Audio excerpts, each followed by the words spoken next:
So I haven't shared a story in a while, and one had happened here a month or so back, and I didn't think to share it at the time, but I figured it'd probably be a good story to share. So, kind of break it down.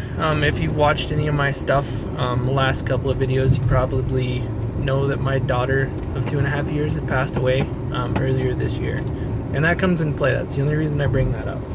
So, have you ever dealt with people that just are so beyond fucking ignorant that you just can't even, there's no way to even understand why they're thinking the way they're thinking? It's just like Westboro Baptist Church type shit. It just doesn't make sense. Well, I ran into that a little bit.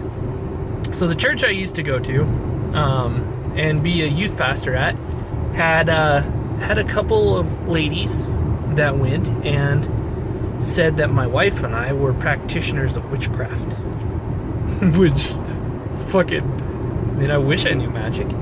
But the reason they said that we are practitioners of witchcraft is because we're both tattooed. We're tattooed up quite a bit.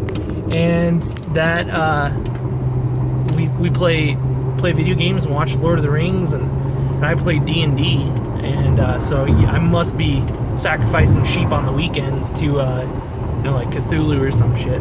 It's not D&D, Pathfinder.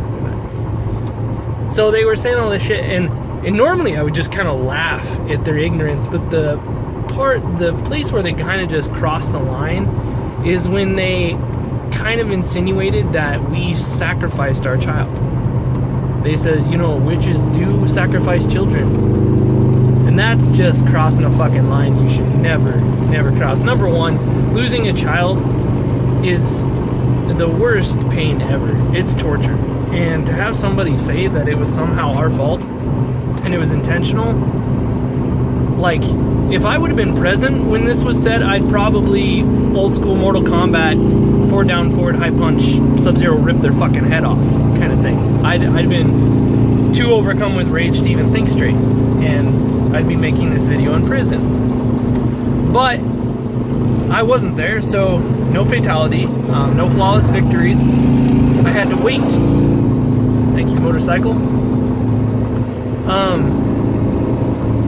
And so a few months went by, and, well, not even a few months, a few weeks. Yeah, a few weeks went by, and I'd never seen these ladies, but I was told kind of a way to pick them out. They wear white scarves around their throat to keep the devil away, because, God forbid, the devil hates scarves. I don't think the fucker gets cold down there in hell, and I don't think the warmth bugs him, so scarves are probably his fucking forte. It's probably what Satan scarves, but it's probably a shop in hell.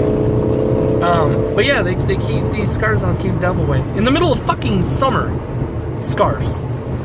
Anyway, I don't understand it. I'm not gonna try to belittle it. I just don't understand it. So, as I take my kids down to the park and let them play, my 3 boys that I have still, we go down, we play at the park, and then we start walking home.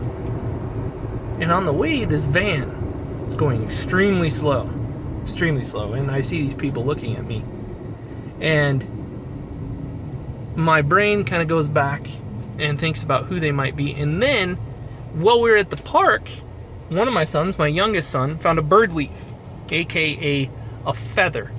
Found a bird leaf and wanted me to hold it. And then my second son had found this bone, a little tiny, maybe a cat leg or something, but a bone, and asked me to hold it. So I'm holding this bone and this feather, just because they collect weird shit like that, and like rocks and pieces of metal. I don't know. So these ladies start slowing down, and I realize who they are. And I think about what I'd like to say to them and how I'd like to just, maybe pull a key out of my pocket and just completely destroy the side of their van. They drive by. And I realize there's the high road and there's the low road. And low road would be destroying their stuff, and the high road would be forgive and forget. Well, I cannot do either. I believe there's a middle road. So what I do instead is, as they're slowing down, I give them this look, which just makes them stop, which was perfect because that's what I was looking for. And I pull out the feather, and I pull out the bone with my other hand, and I just roll my eyes up and start chanting some weird type, World of Warcraft shit, and I start brushing the feather off the bone at them, just brushing it at them, and chanting and rolling my eyes and screaming and shaking, and then I just like that. I look at them, and then they drive off. Like, they peel out in a fucking van. Like, you could hear the tires screeching. They'll have streaks on the road in a fucking minivan, and they haul ass around the corner, and I just start laughing because I'm hoping that every time they stub their fucking toe or bonk their head with a freaking cabinet or drop a can of fruit on their foot, something. I hope every time something happens, they think that I cursed them. They think that I used witchcraft to to curse them, when in all reality, it's just karma paying back stupid fucking people for saying stupid shit. So yeah, I quote unquote curse somebody with a feather and a bone my kids found at the park. And middle road, revenge is mine, feels good, and so I thought I'd share that. And let me know what you think. Let me know if it's story worthy of being aired. If not, I'll try to think of something better if something better comes up. But other than that, I like to say thanks for watching, thanks for listening, and deuces.